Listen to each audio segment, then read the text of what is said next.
Olá, meu amigo, minha amiga, como vão vocês? Como está sendo mais esse início de semana? Hoje nós vamos estudar a lição 9, o amor e a justiça de Deus, estamos estudando, e a lição 9 tem por título O Conflito Cósmico.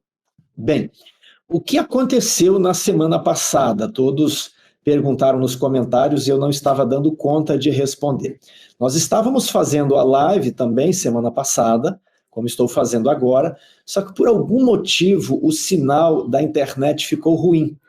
E aí o que aconteceu? A internet acho que caiu, né? Só que para mim ficou assim, sua internet está com um sinal ruim. E eu continuei falando, eu falei, vai voltar, o YouTube depois vai pegar todo o vídeo e vai publicar. E realmente o sinal voltou, eu continuei conversando com as pessoas, vários estavam acompanhando, eu falei mais uns 20 minutos e encerrei o vídeo e publiquei. Pensei, deu tudo certo. E aí as pessoas vieram nos comentários, olha, o vídeo acabou abruptamente no minuto 48, o que aconteceu? Então estou explicando o que aconteceu. Nós estávamos gravando uma live, houve um problema de internet, irmãos, eu pago uma internet boa aqui para poder ter esse canal, fibra ótica, tudo assim, do bom e do melhor, mas essas coisas acontecem, né? E eu pensei, durante a semana, eu vou tirar um dia para gravar o pedacinho que estava faltando. Só que cada vez que eu pensava em gravar, surgia uma coisa na semana aí, né? Os 10 dias de oração ainda, é mais programa na igreja, acabou que eu realmente não consegui gravar o pedaço que estava faltando. Então, o que ficou faltando? É a explicação sobre Romanos 9. E depois eu fiquei pensando que essa explicação sobre Romanos 9 mereceria um vídeo especial, só sobre Romanos 9. Aí que está, irmão, aí que entra o tal da burocracia, né? E eu fiquei olhando assim, falei, olha, gravar um vídeo só sobre Romanos 9 vai ficar incompleto. Eu acho que o bom era gravar Romanos 9, 10 e 11. Só que aí já ficou grande, né? E aí a gente pensa assim, puxa, mas gravar um vídeo sobre Romanos 9, 10 e 11. Mas aí era melhor gravar um vídeo sobre Romanos, o livro inteiro. Então, infelizmente eu tenho esse defeito, né? Eu quero fazer tudo certinho, tudo aprofundado. E às vezes o projeto fica grande e a gente não consegue realizar. Eu tenho dificuldade de chegar aqui e falar assim, olha, hoje eu vou fazer um vídeo sobre Romanos 9, mas vai ser só superficial. Eu vou falar aqui só o óbvio, porque para mim, se eu falar pouco, é o óbvio, é o que todo mundo já sabe. Então eu tenho que falar tudo, porque eu penso que eu não posso gastar o tempo de vocês à toa. Eu não posso chegar e passar a lição aqui e só falar o que todo mundo já sabe. Eu me sinto mal. Estou falando sério para vocês, eu fico sem dormir. Se eu programar a lição e falar uma lição, falar, Fernando, eu só enrolei o pessoal lá, falei o óbvio, li as perguntas ali, o que todo mundo praticamente já sabe, eu passo mal na semana. Eu sinto que eu fui desleal. Então eu preciso trazer aqui um conteúdo para justificar o tempo que vocês assistem o canal, né? Então por isso que, às vezes, quando nós vamos fazer um estudo, igual fizemos sobre a divindade, a trindade outro dia, né? Nós procuramos trazer muitos textos, muito material, e mesmo assim não respondemos tudo, né? Ficou incompleto por uma parte. Então, é por isso que eu vou ter dificuldade de gravar esse vídeo sobre Romanos 9, que eu quero fazer um bom vídeo para ser assim, o vídeo definitivo sobre Romanos 9. É aquele vídeo eu vi, todas as peças se juntaram, explicou todos os textos, que bom aqui, já vi o vídeo aprofundado, tá? Então, expliquei porque interrompemos a lição. Na verdade, não foi eu que interrompi, foi a falha do sinal da internet. Expliquei aqui que um dia vamos gravar o vídeo de Romanos 9, mas eu falei algo no vídeo passado, que foi cortado, que eu gostaria de falar agora. É uma pergunta que muitas pessoas deixaram ali nos comentários. Qual que é a pergunta? A onisciência de Deus e o livre-arbítrio. Se Deus sabe o que eu vou fazer, eu não tenho livre-arbítrio.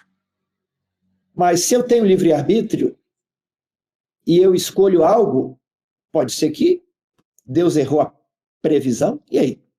Então, essa pergunta, eu me deparava com ela quando eu era criança também. O que acontece? Nós não temos informações sobre como isso acontece. Como é que você vai colocar uma melancia dentro de um copo? Não cabe. O copo vai se quebrar enquanto você tenta introduzir a melancia no copo. A melancia é muito maior que o copo. Então, como é que na sua cabeça, ou na minha mente, vai entrar o conceito de onisciência? Não dá. A cabeça vai explodir. Né? A onisciência de Deus é muito maior que a nossa mente finita e limitada. Então, não é possível nós compreendermos algo que está além da nossa estrutura. Não dá para você instalar o Windows 11 aí no Pentium 100, que era o computador quando eu era criança, no 386. Não dá, o computador não vai suportar esse tipo de software. Então, da mesma forma, nós não entendemos como funciona. Nós só podemos aceitar a declaração de que Deus sabe todas as coisas e que nós podemos escolher. Agora, levando em conta essas duas informações, uma das melhores explicações, sugestões que eu ouvi é o seguinte: Deus não sabe apenas um futuro, um único caminho. E quando nós pensamos assim, até parece que é predestinação, né? Deus sabe exatamente o que eu vou comer hoje, o que eu vou fazer, então tudo já estava predeterminado. Na verdade, Deus vê várias possibilidades, vários caminhos, várias encruzilhadas que eu posso escolher, um caminho ou outro, essa decisão, aquela. Não estou falando aqui de certo, errado, de vida ou morte, de salvação, perdição. Estou falando sobre camisa. Né? No meu guarda-roupa eu tenho ali algumas camisas, eu já escolhi utilizar essa camisa aqui para ficar com vocês. Né? Eu poderia usar a branca, poderia usar a camisa verde, mas eu escolhi essa daqui. Né? Então isso vai gerar consequências. Eu escolhi me casar com a Fernanda. Né? Poderia ter me casado com outras pessoas. Se eu me casasse com outras pessoas, eu teria filhos diferentes, com DNA diferente. Então, o que eu estou querendo dizer é o seguinte: existem vários destinos, existem várias possibilidades para a vida de cada pessoa. E Deus conhece cada destino, cada das inúmeras, das infinitas possibilidades. E cada vez que você toma uma decisão, a mente de Deus vai atualizando o seu futuro. Então ele sabe hoje qual que é o seu futuro. Aí você faz uma nova escolha, né? Ou para o bem ou para o mal, e Deus vai vendo aonde é que aquele caminho que você está escolhendo vai terminar. Então, existem vários futuros, essa explicação que eu ouvi. Existem várias possibilidades. Deus conhece todas. E Deus sabe a que você está escolhendo trilhar agora. Então, essa é uma das maneiras que a nossa mente finita pode perceber um pouquinho do que deve ser a onisciência de Deus e, ao mesmo tempo, conjugar isso com o nosso livre-arbítrio. Ok? Bem, temos alguma pergunta aqui? Não? Mais uma vez, eu vou lembrar vocês de que temos uma editora de livros cristãos, chamada Editora Luz do Mundo.com.br. Como que nasceu essa editora? Eu e a Fernanda tínhamos acesso a livros em inglês e que nós líamos, mas a pessoa queria, onde que eu leio isso? Nesse livro aqui. E aí, por que não traduzem isso? Eu não leio inglês. E aí a gente falou, por que não podemos nós traduzir isso? Então nós começamos a traduzir Hoje existem outras pessoas que fazem esse trabalho, eu não tenho condição, a Fernanda não tem condição. E depois recebemos perguntas assim: Tiago, eu queria um livro para criança, né? Você tem esse livro? E eu passei também a ter livros para os meus filhos, livros de história, porque as crianças não podem ficar no YouTube. Meus filhos, de vez em quando, veem alguma coisa na internet. Já viram mais, eu já diminui bastante, né? Mas o ideal que a gente quer é que eles leiam, que eles venham a ler e não fiquem na internet, nas telas. E aí fomos colecionando livros de crianças, né? E um dia a gente pensou, olha, as pessoas estão pedindo tanta indicação, vamos colocar esses livros para vender lá na editora Luz do Mundo também. E aí nós ampliamos o nosso mix de produtos e estão ali os livros na editora Luz do Mundo. Então, às vezes algumas pessoas falam assim, Tiago, você faz propaganda de sábado. Irmãos, eu não faço propaganda de sábado, né? Eu, às vezes, mostro os livros, eu gravo a lição no domingo. Aí a pessoa tem o domingo, a segunda, a terça, a quarta, a quinta, a sexta, para assistir a lição. E ela fala assim, Tiago, eu só assisto a lição no sábado, então eu quero que você não mostre mais a lição da escola sabatina, né? Não mostre mais a lição dos jovens, não mostre mais nada, porque eu só assisto a lição no sábado e aí a minha mente fica, né, cheia dessas coisas, eu morro de vontade de comprar. Irmãos, o que acontece? Né? Eu só consigo divulgar esses livros de crianças, livros de teologia, e eu vou falar, tudo que tem ali na editora, né, eu praticamente li tudo, eu gosto dos livros, então tem ali um livro de namoro, né? Tiago, me indica um livro de namoro, é o que eu coloquei ali, é o que eu indico, é o que eu li, é o que eu falo, é bom. Tem lá livro de casamento, né? Tá ali, é bom, 5 linguagens do amor, eu li, gostei, ajudou meu casamento, ajuda vocês. Então, se eu não anunciar livros aqui, ninguém sabe que existe também loja online. E aí a gente tem despesa com contador, despesa com software. Então, a gente praticamente faz para existir. Né? Vocês acham que alguém ganha dinheiro vendendo livros no Brasil? Então, eu não dependo de editora. Fernanda não depende de editora. Né? Ela tem o trabalho dela com os filhos, eu tenho meu trabalho secular.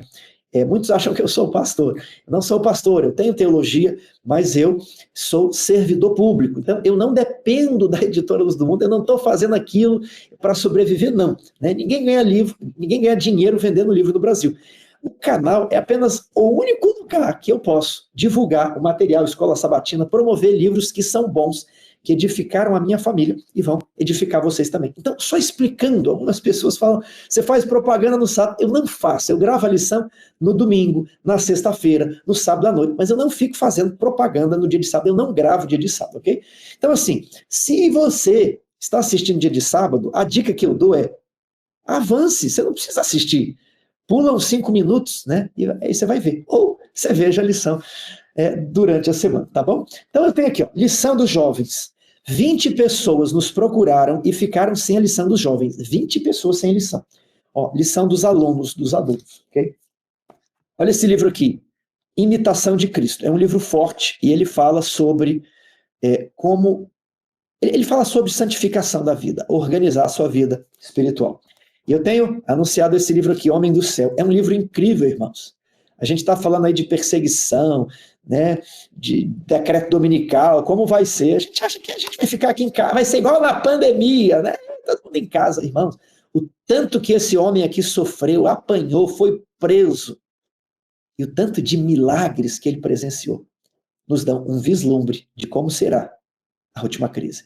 Nos dão um vislumbre de como será a perseguição. Você quer saber como é que é a perseguição? Você quer ter uma pálida noção de o que vão fazer? Lê esse livro, né? O nazismo não conseguiu mostrar como vai ser Apocalipse 13, porque Apocalipse 13 é pior, é como nunca houve antes. Então, quer ter um vislumbre de como é servir a Cristo e como você tem que se preparar, homem do céu, tá bom? Nossa lição sobre conflito cósmico, todo trimestre, praticamente, nós temos uma semana para estudar esse assunto, a origem do mal. O grande conflito entre Cristo e Satanás é central para a teologia bíblica, parte de sábado. Como assim é central? Se nós não lermos a Bíblia por essa lente aqui, de que por trás dos bastidores da história de Noé, da história de Abraão, da história de Isaac, da história de Jacó, da história de Esdras, Neemias, havia uma guerra espiritual, um grande conflito. De onde vem essa expressão? Daniel, capítulo 10, verso 1. Abra sua Bíblia ali. Eu acho que isso aqui vai ser da semana que vem. Tá?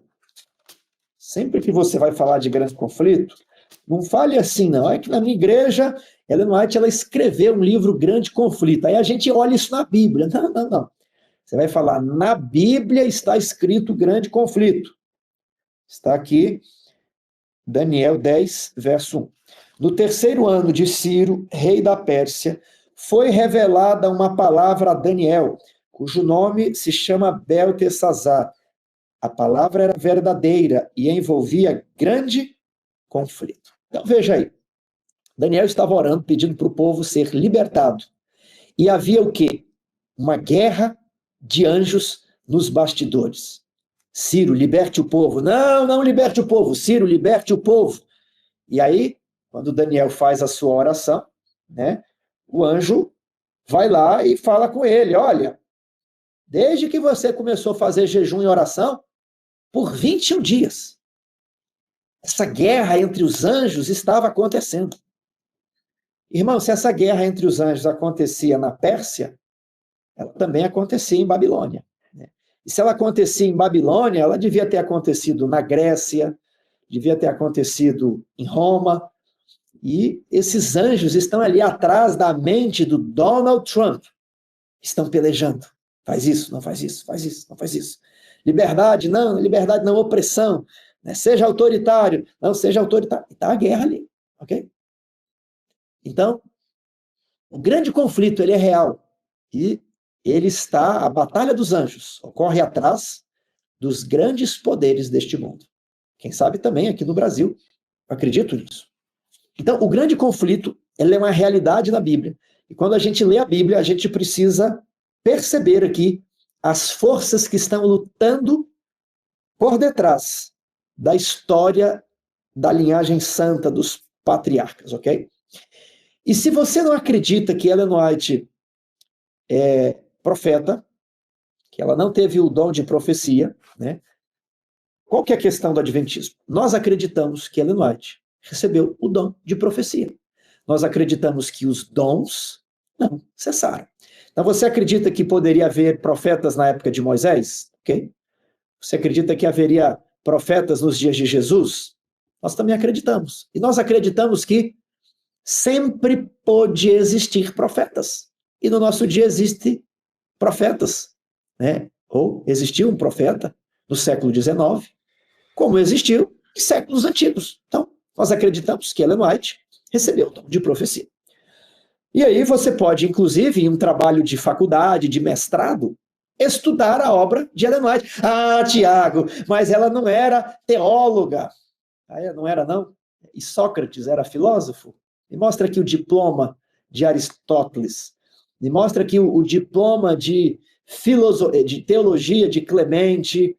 Me mostra aqui o diploma de teologia de Agostinho.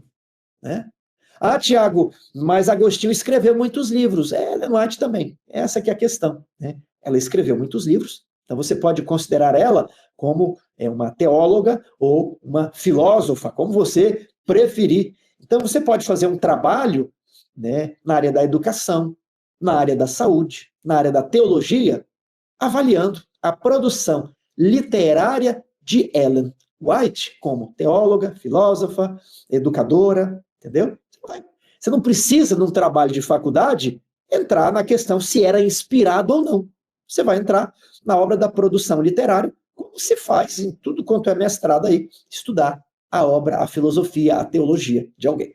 E Ellen White deve ser reconhecida por uma produção teológica sua, agora eu não falo mais em texto inspirado, eu estou me abstendo de entrar nessa área, para dizer que a contribuição dela única, exclusiva, na teologia inovadora é o grande conflito.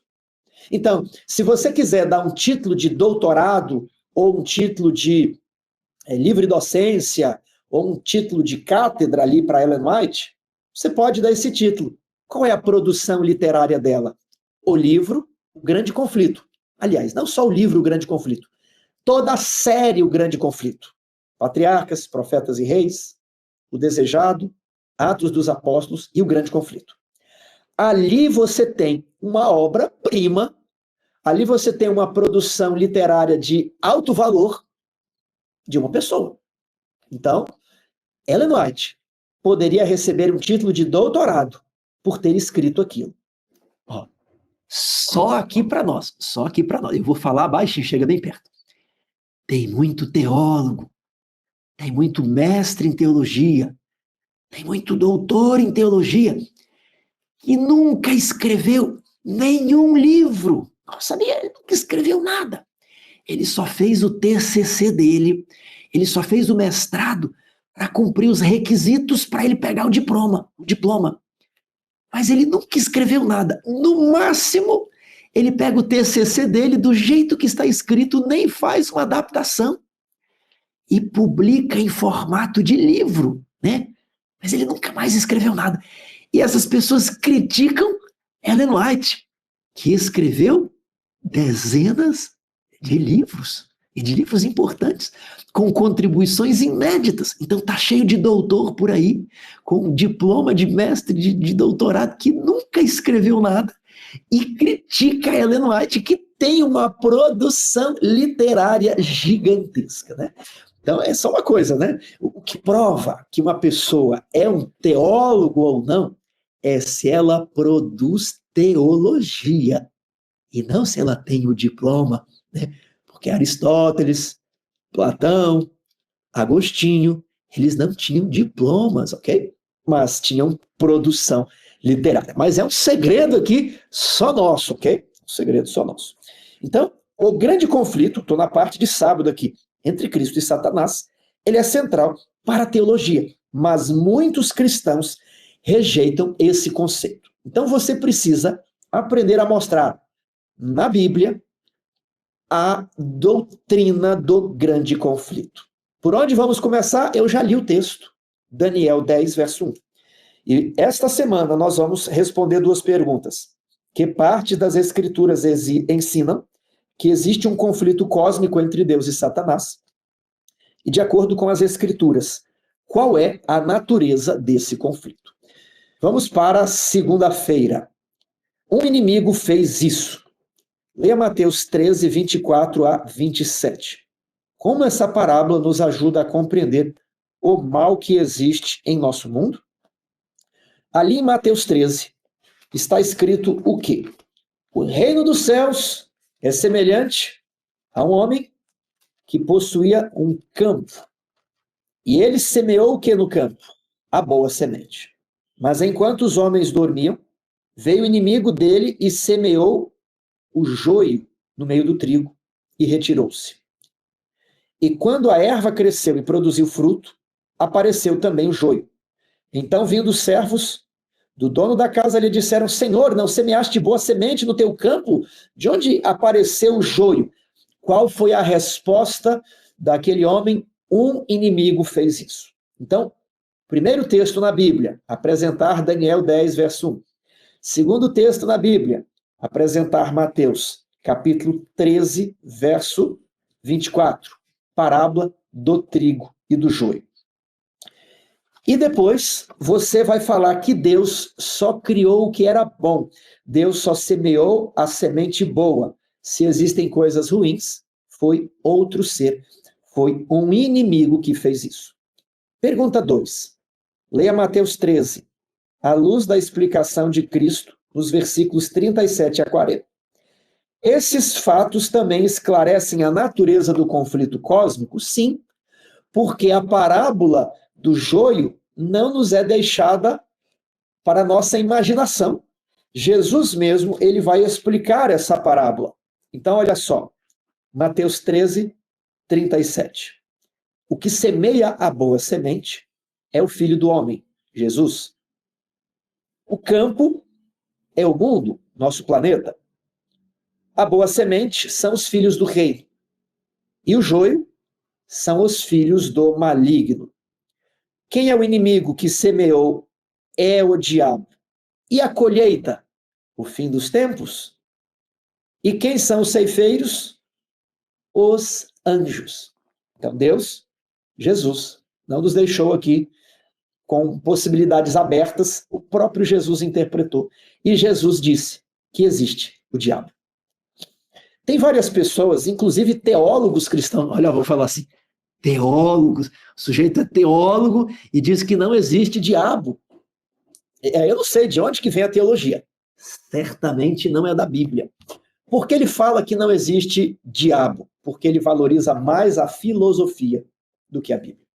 E aí na filosofia ele diz, não pode haver duas forças conflitantes, uma força do mal, uma força do bem.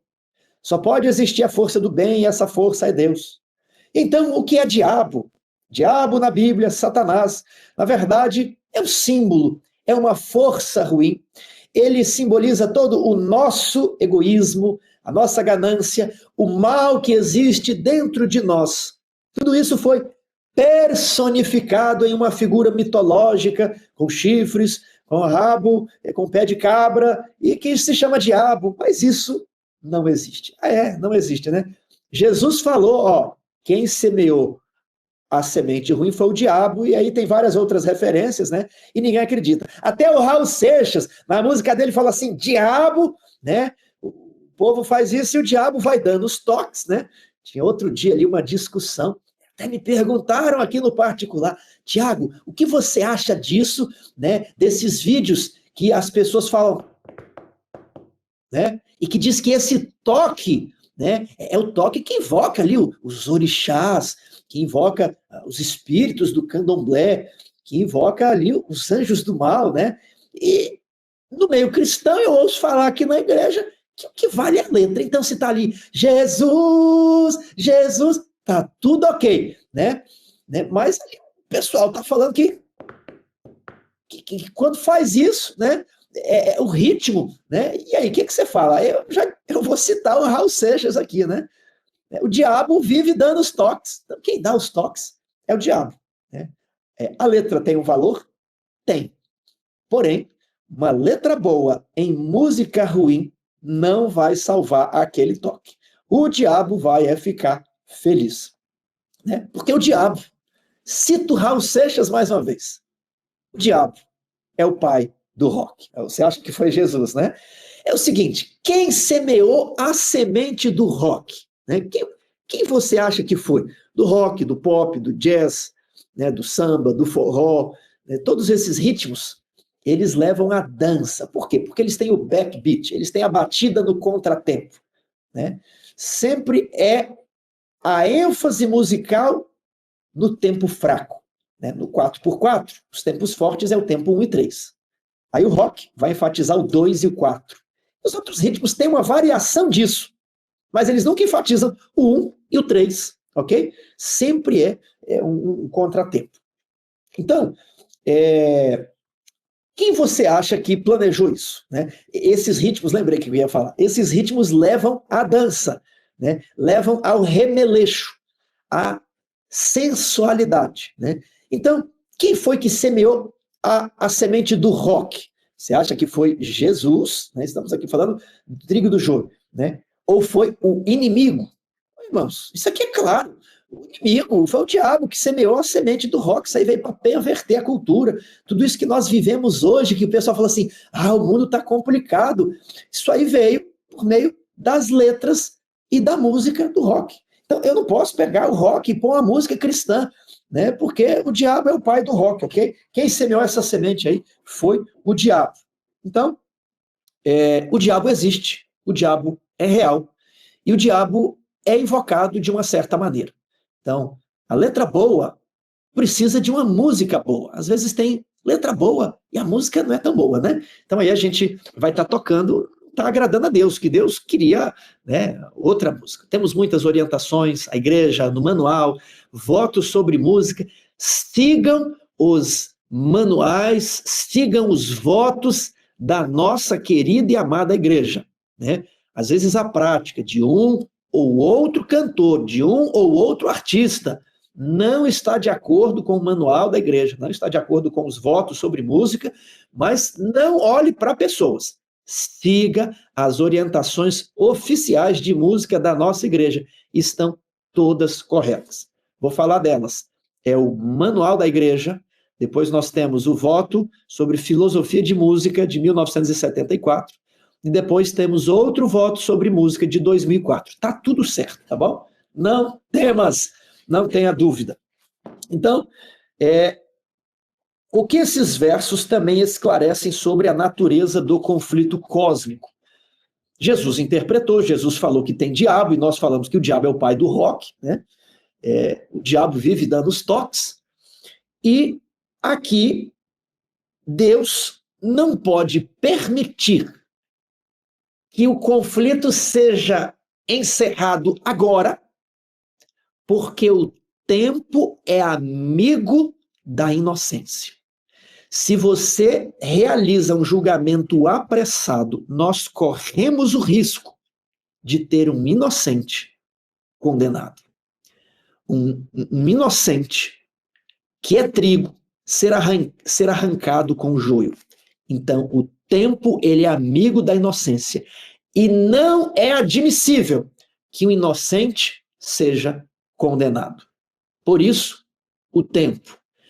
Porém, o tempo faz com que um culpado não receba logo a sentença.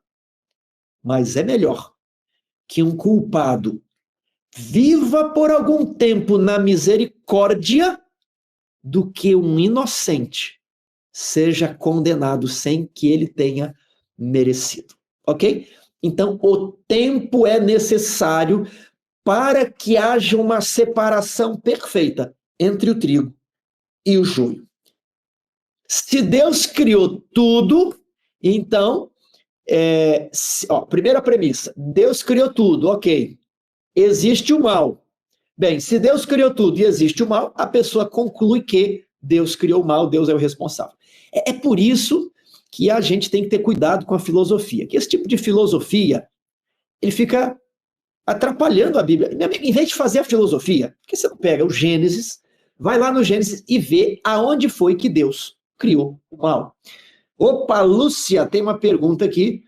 Tiago, na IASD existem vários cantores que a música é ritmada. Eles não sabem do ensino sobre isso no Espírito de Profecia? Irmã, não sei, né? Não posso julgar se eles sabem ou não sabem, né? O que podemos falar é dos fatos, existem música, mas o íntimo deles a gente não conhece, só Jesus conhece, tá bom?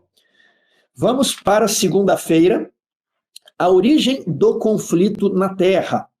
Pergunta 3. O que as palavras de Deus revelam sobre a condição do mundo quando ele terminou de criá-lo, e porque essa avaliação é importante.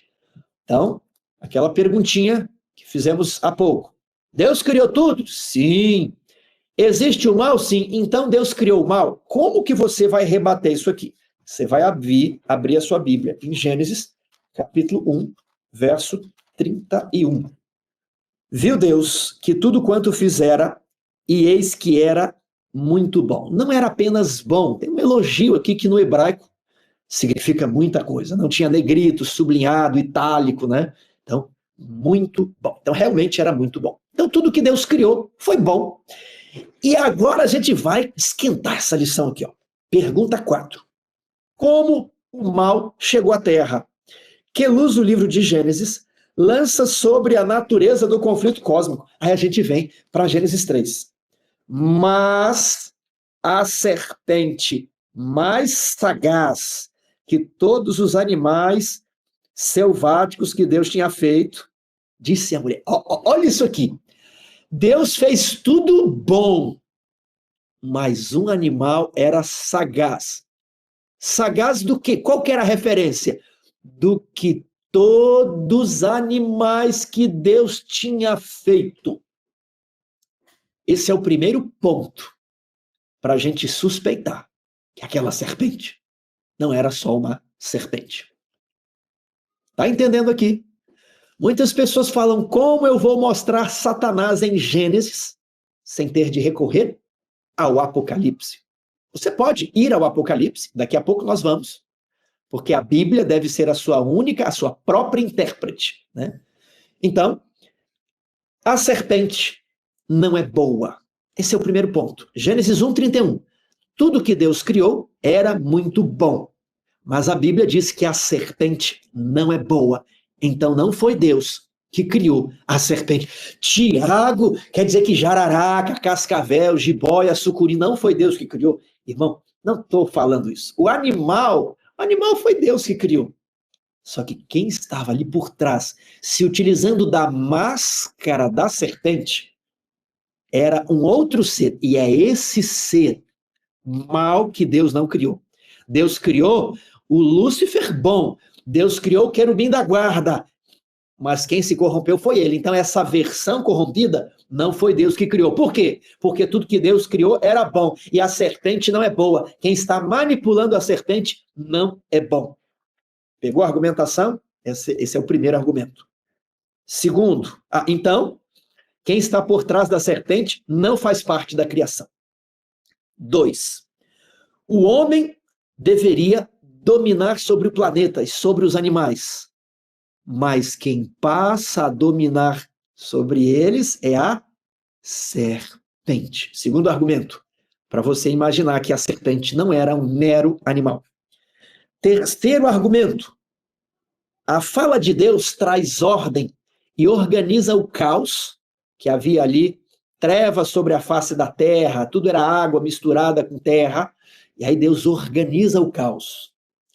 A serpente, ela traz a desordem quando ela começa a falar.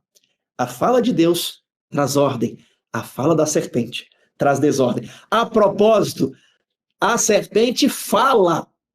É outro motivo para entendermos que não foi um bicho que Deus criou. Né? 4. A serpente tem conhecimentos divinos sobre Deus que não estavam disponíveis para Adão e Eva. O que nos leva a concluir o que nós estamos aqui deduzindo, que esse ser aqui que está manipulando a serpente, ele é anterior ao planeta Terra. Esse ser, ele tem acesso às cortes celestiais e ele tem acesso a informações que ainda não estavam disponíveis no planeta Terra. 5. Deus não criou os anjos nos 7 dias da semana da criação. Porém, em outros lugares da Bíblia, a Bíblia fala que existem anjos, ok? A Bíblia fala que existem anjos. Mas nos 7 dias, Deus não criou os anjos. Então esses anjos foram criados antes da semana da criação. E esses anjos têm acesso às cortes celestiais. Possivelmente, quem está por trás da serpente é um anjo, né? E esse anjo fala. Essa serpente fala. Então, meus queridos amigos, nós temos aqui como dizer que aquela serpente não é uma serpente, mas tem um anjo ali por trás manipulando.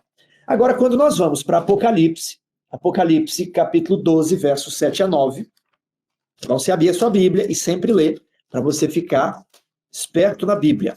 Apocalipse 12, 7. Houve peleja no céu. Miguel, que é uma referência ao filho, né, e seus anjos pelejaram contra o dragão. Olha lá, os anjos, então tem é o filho pelejando contra o dragão. Você já percebeu que o dragão é uma cobra com pernas, principalmente o dragão chinês oriental, né? O dragão aqui do Ocidente parece um tiranossauro, o Godzilla, né? O dragão oriental, lá de onde a Bíblia foi escrita, no Oriente, ela é uma cobra com pernas pequenas, né? O dragão, irmãos, sempre foi uma cobra, mas era a cobra do Éden, que tinha pernas e asas. Mas depois do pecado, Deus falou, agora você vai se arrastar. Se ela teve que se arrastar após o pecado, era porque antes tinha asas, ou no mínimo, tinha patas. Curioso isso aí, não é? Então o dragão, né, também pelejaram o dragão e os seus anjos. Todavia não prevaleceram, nem mais se achou no céu o lugar deles. E foi expulso o dragão. Quem era o dragão? A antiga serpente. Que serpente? Aquela lá de trás, aquela lá do Gênesis. Essa história é antiga. É a antiga serpente.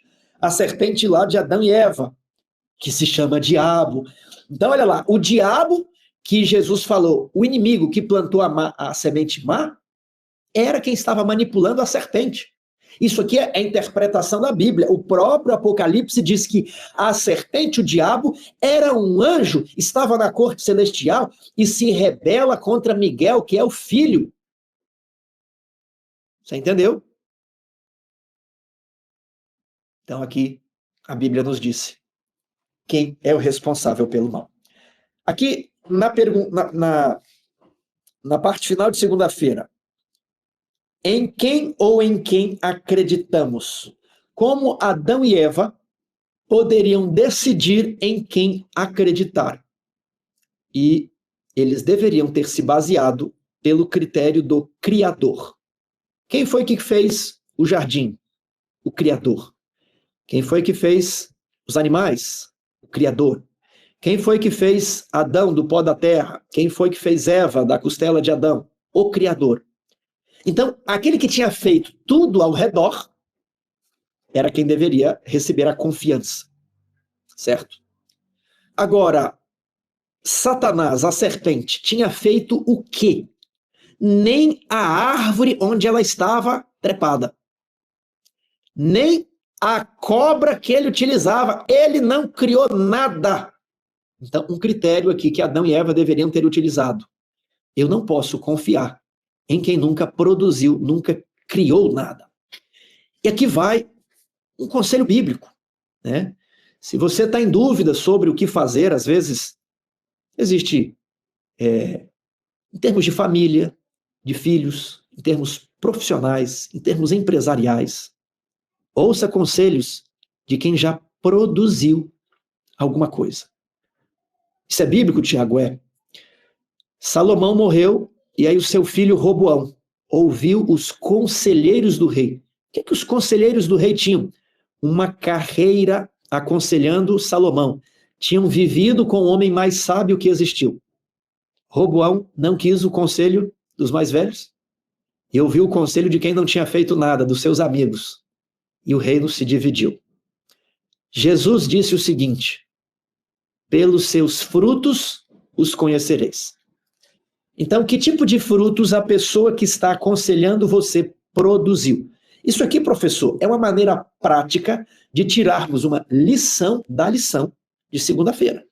Como saber a quem eu vou dar ouvidos? Pelos seus frutos os conhecereis. Então, a pessoa está ali, casada, tem filhos, família estável, casamento estável. Acho que ela tem um bom conselho para te dar, né? A pessoa, ela produziu alguma coisa, ela fez, ela vai ter bons conselhos. Agora, existem também muitas pessoas que dão conselhos malucos. Deixa eu dar um exemplo aqui, irmãos. Com muito carinho eu quero dar aqui. Mas é para evitar que a gente caia em armadilhas. Às vezes a pessoa nunca foi empresário ou empresária. Mas ela vê assim um tio que tem empresa, um primo que tem empresa, o vizinho que tem empresa, e ela fala, empresa dá muito dinheiro, eu vejo... Mas ela mesma nunca abriu uma empresa. E aí aparece um jovem na igreja, ela fala, você tem que fazer empresa, você tem que ter uma empresa, a empresa dá dinheiro, vai lá, que eu vi fulano de tal ganhou, e fulano de tal deu bem, né? Ou ela fala assim, você tem que ir para Portugal, você tem que ir para os Estados Unidos, vai ilegal na fronteira, lá tá ganhando bem, fulano de tal foi para lá e é pedreiro, tá ganhando bem, o outro foi, tá trabalhando em restaurante, já virou e já comprou carro, mas ele não foi, você tá entendendo? Ele não foi para os Estados Unidos trabalhar. Então eu peguei 2 exemplos aqui, materiais de vida secular, porque tem pessoas que têm tino para serem empresários, outros têm tino para serem empregados. E não há demérito em nada. Cada pessoa tem uma constituição, cada pessoa tem um estilo, né? Tem pessoas que sabem lidar e administrar pessoas, outras sabem executar tarefas, né? E não há problema nenhum nisso. Quando você é o gerente, o diretor de uma empresa, é uma figura do empregado, ok? É diferente do investidor, do proprietário. E existem vários lugares.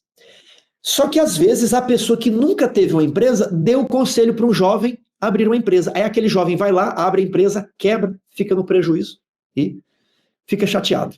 Outro que nunca foi para os Estados Unidos ou nunca foi trabalhar em Portugal, ele nunca esteve lá e fala, vai lá que dá certo.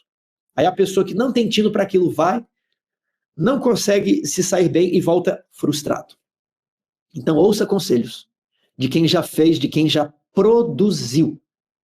E vou te falar uma coisa, todo mundo que já fez, produziu, publicou, né, deu estudos bíblicos, ele ama contar dos conselhos. Sabe aquele seu tio que tem empresa, vai lá, pergunta, tio, como funciona? Seu tio vai ter a alegria de te contar, de falar, de compartilhar. Agora você não pode ser um mero curioso, não é isso. Quem já fez, ama contar e fazer um pupilo. Então você vai pedir conselhos espirituais, você vai pedir conselho espiritual para quem? Né? Olha, estou com uma decisão aqui, você vai produzir por quem produz frutos espirituais. Jesus falou, pelos seus frutos os conhecereis. Pelos frutos, entendeu? Então, se a pessoa produz o fruto do Espírito, vai te dar um bom conselho. Se ela produz as obras da carne, talvez até te dê um bom conselho, mas a probabilidade não é favorável, não. A probabilidade é te dar o conselho. E às vezes, quem também está bem, pode até te dar um mau conselho. Por isso na multidão de conselhos, a sabedoria. Então procure pessoas espirituais que produzem bons frutos. E aí você vai procurar comer daqueles frutos. E não comer do fruto da árvore da ciência, do bem e do mal, de alguém que nunca fez nada, mas está lá dando pitaco sobre a vida de Deus. Né? Terça-feira. Qual é a origem do conflito? Leia Ezequiel 28 e Êxodo 25. Como aconteceu a queda desse querubim? Irmãos, a origem do pecado é inexplicável. Se houvesse uma explicação do porquê, nós estaríamos justificando o quê. Nós não temos uma explicação do porquê. Nós temos uma explicação do como. Por que Lúcifer ficou orgulhoso? Não sabemos. Mas como foi que surgiu o pecado? Como nós sabemos? Lúcifer deu lugar à vaidade no seu coração. Então abra sua Bíblia em Ezequiel 28 e memorize Ezequiel 28 e Isaías 14. O 14 multiplica por 2, dá 28. O 28 você divide por 2, dá 14. Está aí, você gravou os dois textos que falam da origem do pecado. Ezequiel 28, verso 13. Estavas no Éden. Olha só. Quem é que estavas no Éden? É o rei de Tiro. Ao 12. Filho do homem, levanta lamentações contra o rei de Tiro e diz-lhe, assim diz o Senhor, tu és o sinete da perfeição, cheio de sabedoria e formosura. Quando a gente olha assim, é o rei de Tiro. Quando você coloca uma luneta, olha, é o diabo. Olha, é o rei de Tiro. Coloca o binóculo, você vê algo ali por trás do texto. Estavas no Éden. Ele era revestido de pedras preciosas, coisa mais linda. Ele era perfeito nos seus caminhos. Até que um dia se achou iniquidade em ti. Por quê? A Bíblia não explica. Explicar é justificar o porquê. A Bíblia explica o como. Olha o como ali no verso 17. Elevou-se o teu coração por causa da tua formosura. Ele era tão bonito que ele deu lugar à vaidade no seu coração. Corrompeste a tua sabedoria por causa do teu resplendor. Então ele era formoso, ele era bonito e ele resplandecia luz, glória. Lancei-te por terra diante dos reis, te pus para que te contemplem. Pela multidão das tuas iniquidades, pela injustiça do teu comércio, profanaste os teus santuários. Depois você vê um vídeo especial do Timóteo, da lição dos jovens. Se você não acompanha a lição dos jovens, você está perdendo ali, que é um conhecimento sobre o desenvolvimento da mente. Então fala sobre transtornos mentais, depressão, perdão, alimentação, fala sobre saúde mental como um todo. Ele faz ali mapas mentais. O pessoal tá maluco ali com aqueles mapas mentais, até eu estou querendo aprender a fazer os mapas mentais do Timóteo. Então veja a lição dos jovens, e uma lição para trás aí, ele se dedicou amplamente a esses textos aqui. Então, comércio tem a ver com a fala, né? Oh, quer comprar? É quanto? Vem cá, e você começa a barganhar, negociar. Então, pelo teu comércio, pela tua fala, foi falando mal de Deus, né? Todos, verso 19, os que te conhecem entre os povos estão espantados de ti. Venha a ser objeto de espanto, jamais subsistirá. Então, quem era esse ser? A Êxodo 25, 19, fala que quando os israelitas fizeram a arca, e a tampa da arca, o propiciatório, havia ali em cima 2 querubins de ouro, e eles estavam assim, ó, com as asas, né? Mais ou menos assim, né? Eles estavam assim, ajoelhados, com as asas cobrindo a glória de Deus, velando a glória de Deus. Aqueles querubins são apenas uma escultura ali, de ouro, de madeira, mas eles representam a realidade de que no céu, esses querubins são de verdade. E eles estão no santuário de Deus, cobrindo ali a glória de Deus. Lúcifer era um desses querubins. Deixa marcado aí em Ezequiel 28. Ezequiel 28, então, fala do rei de Tiro, do plano de fundo, mas quando você foca, está falando de Satanás. Em Isaías, que já é o texto da pergunta 6, vai falar do rei de Babilônia. Quando você foca, é Satanás. Perceba, a escritura se utilizou de um rei para falar do diabo. Calma lá que eu vou chegar em algum lugar. Então ali, Isaías 14, verso 12. Como caíste do céu, ó estrela da manhã, filho da alva. Essa expressão aqui, estrela da manhã, em latim é Lúcifer. E daí veio o nome Lúcifer para diabo, né? Só que Lúcifer quer dizer estrela da manhã, filho da manhã, né? Como foste lançado por terra, tu que debilitavas as nações. Tu dizias no teu coração, eu subirei ao céu, acima das estrelas, exaltarei o meu trono. Subirei acima das mais altas nuvens, verso 14. Serei semelhante ao Altíssimo. Em caráter, em bondade, em misericórdia? Não, em poder. Contudo, serás precipitado para o reino dos mortos, no mais profundo abismo. Os que te virem te contemplarão. E hão de fitar-te e dizer-te, é este o homem que fazia estremecer a terra e tremer os reinos? Era este o príncipe deste mundo? Plano de fundo, rei da Babilônia. Ezequiel 28, plano de fundo, rei de Tiro. E aí, eu quero contar uma história para vocês. Outro dia, eu entrei no Instagram e quando eu fui ver um vídeo, estava tocando uma música muito famosa, uma música que todos vocês já devem ter ouvido, de uma banda que eu costumava ouvir quando eu tinha banda de rock, quando eu tocava rock. Eu toco vários instrumentos, eu toco piano, eu toco violão, contrabaixo, guitarra, flauta, acordeão, clarinete. Eu estudei música 10 anos da minha vida, oficialmente, e depois uns 20 anos estudei sem ser oficialmente, né? Então, eu sempre gostei de música. E quando eu estava na faculdade, existia uma banda que eu gostava muito, e essa banda se chama Coldplay, né? Era uma banda nova, estava surgindo na época, e eu ouvia as músicas do Coldplay. E essa música que estava tocando naquele videozinho do Instagram era uma música do Coldplay. Eu nem quero cantar ela aqui, né? Porque ela é uma música muito pegajosa, tão pegajosa que todo mundo já deve ter ouvido. E eu fiquei assim, o que diz a letra dessa música, né? O que diz a letra dessa música? Porque o pessoal fica usando essa música e ela tem um sentimento de saudade. E eu fiquei assim na dúvida, né? Eu peguei a internet aqui, deixa eu olhar a letra dessa música.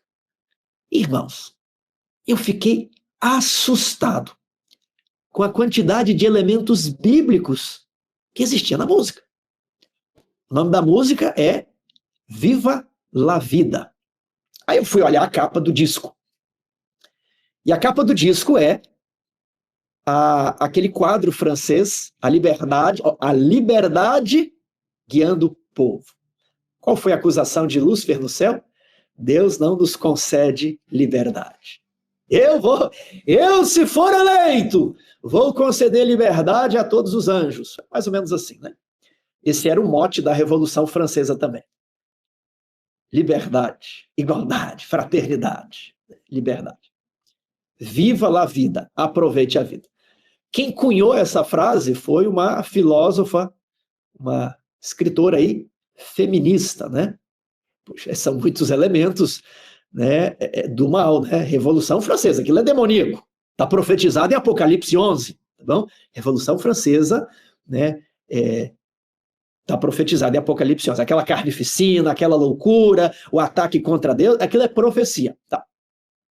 Feminismo também é ruim, não é de Deus. E aí, eu fui ler a letra. Não, eu vou ler a letra aqui com vocês. Eu não me aguento, irmãos. Estão aqui domingo, não estão fazendo nada. Vamos ver. Abrir aqui o negócio, né, e ler com vocês. A música é aquela que fala assim. Né? Aí todo mundo canta, né? E todo mundo usa esse pedacinho, parece até uma música romântica. Aí eu fui ler a letra da música e eu fiquei chocado. Por quê? Porque a letra da música fala sobre um rei. Olha só, tem mais a ver com política do que com namoro, do que com saudade, com nostalgia, que é o clima da música, né? Tem a ver com o rei. E aí eu fui ler depois o que diziam sobre essa música. E aí falavam, é a história do rei da França. É a história do rei da França que perdeu seu trono, né, na Revolução. Eu falei assim, eu bati o olho, você vai bater o olho aqui comigo e vai falar, não é nada disso. Eu bati o olho e vi assim, olha, você já vai matar a charada. Em Ezequiel, fala, qual que é o plano de fundo? É Tiro, rei de Tiro. Em Isaías, o plano de fundo é o rei da Babilônia, mas sempre está falando de quem? De Lúcifer. E na música Viva la Vida, o plano de fundo é o rei da França. Mas tem tanta coisa ali que não tem como ser aplicado ao rei da França. Aquilo ali é uma confissão diabólica de que ele sabe o que vai acontecer. E ele coloca isso até nas músicas das bandas que têm forte contato com o ocultismo. Vamos dar uma olhada aqui. Eu não posso compartilhar a tela porque está cheio de elementos aqui. Olha como é que começa a letra da música. Eu costumava dominar o mundo. Ele era o príncipe deste mundo. Oceanos se abriam quando eu ordenava. Agora pela manhã durmo sozinho. Varro as ruas que já foram minhas, né? Agora eu vou para frente. Eu costumava rolar os dados, sentir o medo nos olhos dos meus inimigos. Mas agora o velho rei está morto. Vida longa ao rei. Será que isso aqui é uma referência ao rei da França? Será que isso aqui é uma referência a Jesus, que morreu, mas imediatamente ressuscita, vida longa ao rei? Olha o que diz mais a música. Em um minuto eu segurava a chave, no outro as paredes estavam fechadas contra mim. Em um minuto eu era o querubim cobridor, no outro minuto eu fui lançado fora do céu. Agora, veja o refrão da música. Eu ouço os sinos de Jerusalém tocando.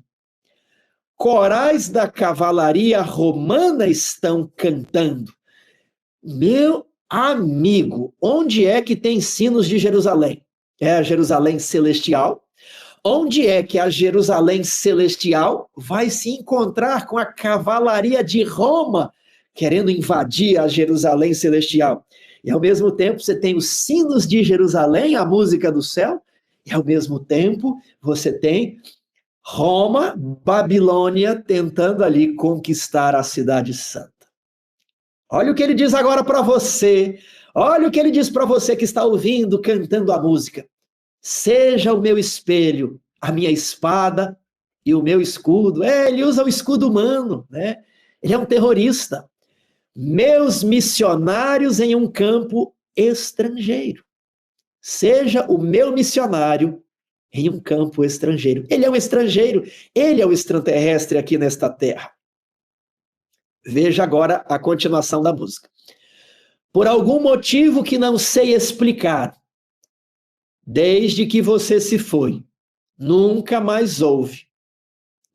houve uma palavra honesta.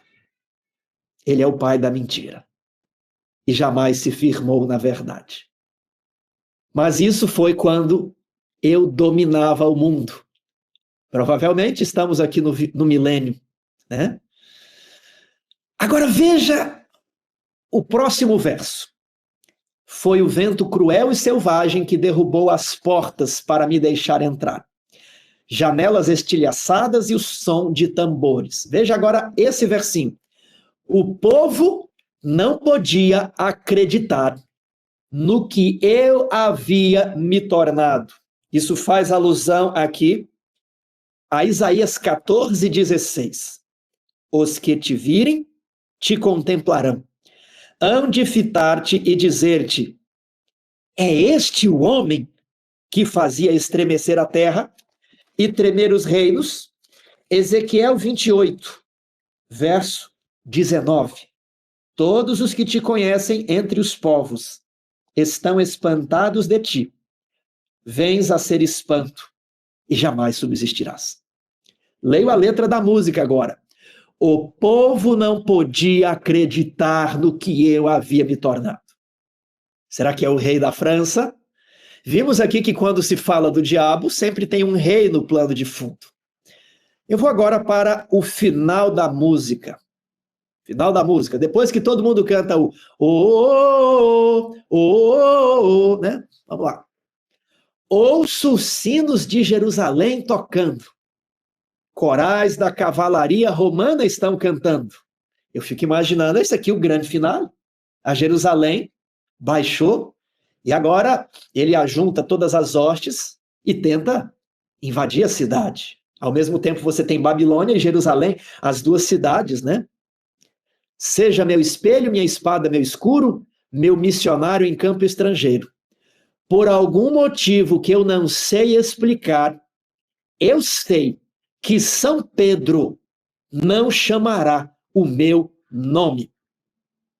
Nunca houve uma palavra honesta. Mas isso era quando eu dominava o mundo. Tiago, por que você tirou tempo aqui para ler essa letra de música? Irmãos, para alertar que o diabo é real, ele existe, e nós percebemos aqui uma confissão dos anjos caídos, que eles sabem muito bem o que aconteceu. Com o pano de fundo de um rei, demonstrando que ele sabe que São Pedro não vai chamar o nome dele. Não é, o apóstolo Pedro não vai falar que Lúcifer vai para o céu mesmo, né? Lá no céu. Não que Pedro é quem faça o julgamento, ok? Mas as referências bíblicas nesta letra é muito grande. O que eu quero dizer? Não fique cantando essa música por aí. Isso foi inspirado pelas hostes das trevas. Não fique ouvindo Coldplay. É uma banda romântica, tranquilinha, né? Não é heavy metal. Cuidado. Satanás tem a magia negra e a magia branca. Cuidado com as produções culturais deste mundo. Foi Deus que fez? Cuidado. Cuidado. Está em harmonia com a Bíblia? Cuidado. Cuidado porque não basta ler sobre Satanás, é verdade. E aí a gente sai para a rua e fica cantando o jingle da campanha política das eleições de Satanás. Vamos à igreja, mas estamos consumindo tudo que Satanás faz para te hipnotizar, para te enganar, para te iludir. Tá bom? É isso, é um alerta. Já falamos um pouquinho sobre música. Quarta-feira. Se você me adorar. O que a Bíblia revela sobre o conflito entre Cristo e Satanás? Que a Bíblia revela. Agora eu quero responder um comentário que fizeram aqui alguns dias atrás. A pessoa escreveu mais ou menos assim: Tiago, Você fala que, né, o pecado começou com comida. Você quer dizer que você reduziu tudo a comer uma fruta? Você acha que o problema era o que estava na fruta ali e que tudo ali... Você não está olhando o quadro maior, não? Eu vou responder a você, então. Sim, eu estou olhando o quadro maior. E o domínio próprio pertence ao quadro maior. Vocês concordam? O domínio próprio. Tanto é que o domínio próprio é um dos frutos do Espírito, né? Faz parte ali do fruto, está no singular do Espírito. E o apetite revela se você tem ou não tem o domínio próprio. Então, o domínio próprio não é só o seu alimento físico, mas pode ser o alimento sexual também. A violência é falta de domínio próprio. Então, ali no Éden, o que estava em jogo era o domínio próprio, era a escolha. Adão cercado de frutas de todas as espécies. No jardim de delícias, havia apenas uma árvore, um fruto, que ele não podia comer. Então, quando eu disse, Deus se importa com comida? Se importa. Por quê? Porque na nossa alimentação, nós revelamos se temos ou não temos o domínio próprio. Quer ver uma coisa? Nos 10 dias de oração, houve o sábado de jejum. Como foi o jejum na sua igreja? Todos fizeram, a maioria fez, metade da igreja fez, quase ninguém fez. Era só um sábado, é um sábado por ano. Você acha que alguém vai morrer por ficar 24 horas sem se alimentar? Não. Mas a maioria fala que não consegue. E se você fez, você pode dizer a sua experiência aqui. Doeu? Dói. E aí que você vê qual que é o nível do seu domínio próprio. Você foi à igreja, não tomou de jejum. Aí quando chegou a hora do almoço, você já estava morrendo. Você aguentou? Não, tranquilo aqui. Aí quando deu 3 horas, como que você estava? Aí quando chegou 6 horas da tarde, como é que foi isso daí? Aí terminou a igreja, você foi correndo para casa, né? Vou correr agora comer aquela melancia, uva, maçã, né? Aqui na igreja fizeram uma mesa de frutas deliciosas, viu? Deliciosa. Né? Ou você chegou lá, vou comer agora, chegou a hora da minha refeição. Qual é a força que o apetite exerce em você? Essa é a pergunta. O quanto você está dominado pelo apetite ou quanto você domina o apetite? Você está entendendo? Então, Adão tinha uma prova fácil. Se Deus falasse que pule de uma cachoeira, mergulhe 200 metros no fundo do oceano e pegue a espada que está escondida naquela caverna. Isso é muito difícil, Senhor. Então, fora do paraíso. Não foi assim. Foi uma prova fácil. E Adão não passou. O que revela que Deus se importa com comida assim, porque o alimento, o apetite, revela como nós estamos lidando com o domínio próprio. E Jesus, quando ele vai ao deserto para ser tentado, ele começa pelo lugar onde Adão falhou. A redenção da raça humana precisa começar pelo mesmo lugar em que a humanidade encarou a queda. Comida, apetite. Não que na fruta havia propriedades, mas aqueles que estão inclinados a transgredir as normas alimentares de comida, também estarão inclinados a transgredir a lei moral de Deus. Se você não tem domínio próprio para lidar com o apetite, o seu domínio próprio para as questões morais também estarão enfraquecidas, ok? E então Jesus, ao contrário de Adão, não vai para um bosque, um oásis. Jesus vai para o deserto e fica no deserto 40 dias, jejuando. E ao final dos 40 dias, o diabo fala assim, esse aqui é comigo, ó. Se eu venci Adão no jardim, com Jesus aqui vai ser como tirar doce de criança. Tá no deserto, em jejum. Eu já sei como é que faz, eu já sei. Eu estou procurando o Filho de Deus aqui. Você viu o Filho de Deus? Será que é você o Filho de Deus? Estou com a dúvida que eu conheci ele lá no céu, mas ele era diferente. Se está deplorável, meu amigo. Mas vamos fazer o seguinte. Se você é o Filho de Deus, ordene que essas pedras se transformem em pão, né? Aí você come ali, mostra se você é o Filho de Deus, não é. Porque o Filho de Deus fazia e acontecia. Filho de Deus. Se você não faz e acontece, você não é o Filho de Deus, né? E como Jesus se saiu no deserto, depois de 40 dias sem comer? Domínio próprio. Não só de pão viverá o homem, mas de toda palavra que sai da boca de Deus. Incrível. A redenção do homem começou pelo domínio próprio do apetite. Onde Adão falhou, o filho de Adão triunfou. O diabo então transporta Jesus para o pináculo do templo, que ficava em cima de uma lateral, era um muro do templo. Não era em cima do edifício do templo, era um dos muros, em cima de um muro de arrimo. Quem vai a Jerusalém, existe o local onde era o pináculo. E ali havia uma rua embaixo. E o diabo fala, jogue-se daqui. Quando as pessoas virem que você vai flutuando, flutuando, flutuando, elas vão ver que você é filho de Deus e eu também. Já que você usa a Bíblia, eu também uso a Bíblia. Porque aos teus anjos dará ordens a teu respeito, para que te guardem em todos os momentos. E aí Jesus responde a Satanás, não tentarás ao Senhor teu Deus. É isso que responde ali? Pois eu vejo o texto. Mas a Bíblia diz que Deus vai nos proteger de tropeçar em alguma pedra. Não fala, se jogue de uma ponte, tentando a Deus, e fala, me pegue aí, Senhor. Não é isso. Então Satanás começou a torcer as Escrituras. E agora ele abre o jogo, fala, olha, você já percebeu, não é? Eu quero esse planeta. Esse planeta, na verdade, já é meu. Esse planeta eu conquistei. Lá no Éden, me entregaram isso aqui de mão beijada.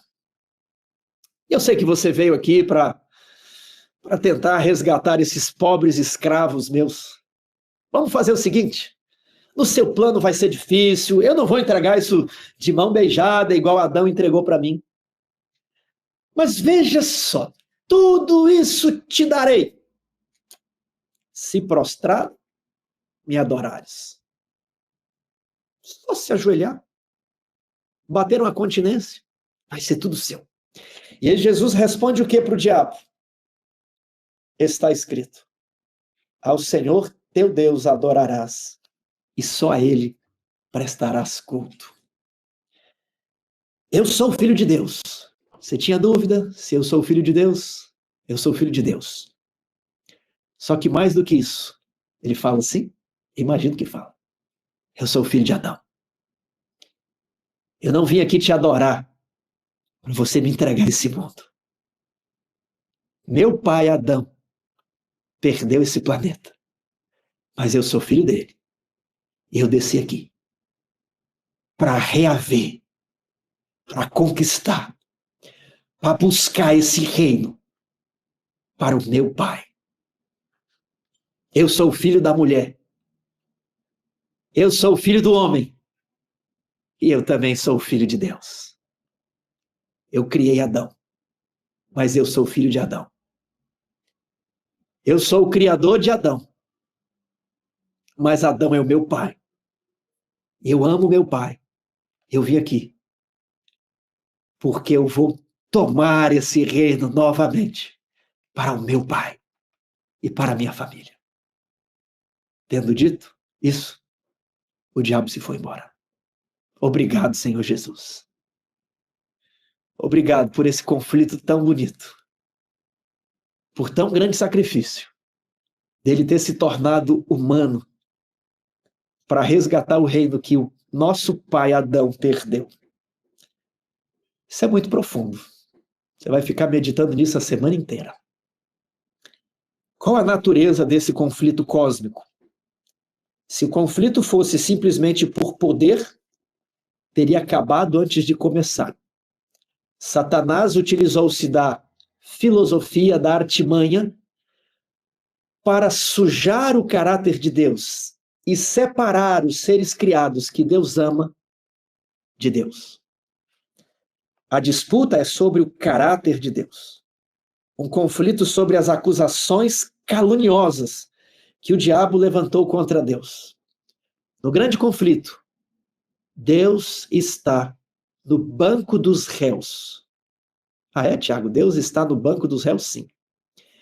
E todos os anjos fiéis e os mundos não caídos estão olhando atentamente para esse grande mistério. Coisas que os anjos anelam prescrutar, descobrir, entender.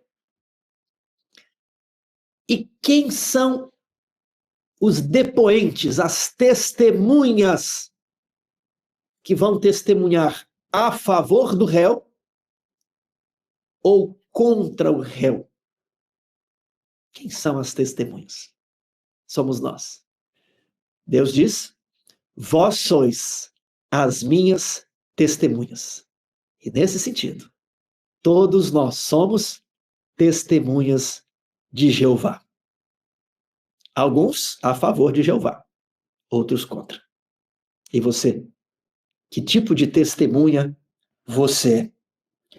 Como é o caráter do diabo e quais são as suas estratégias?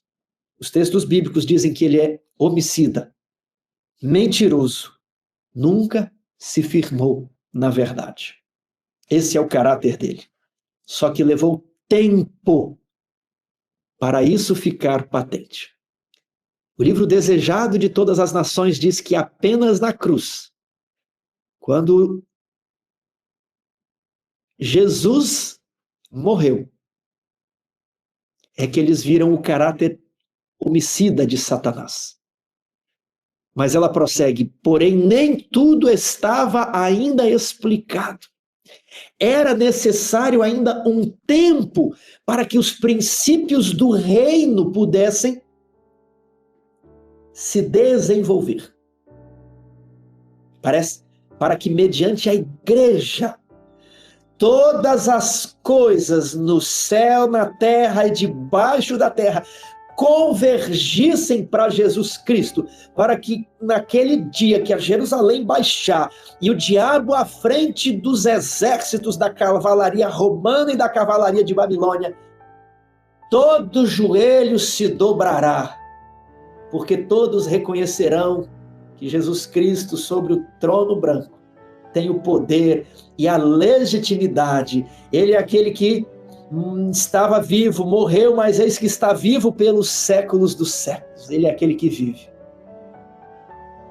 E quando Satanás falar assim, mas só você conseguiu, só você veio aqui, foi fiel e obediente, Jesus Cristo vai falar, eu tenho muitas testemunhas.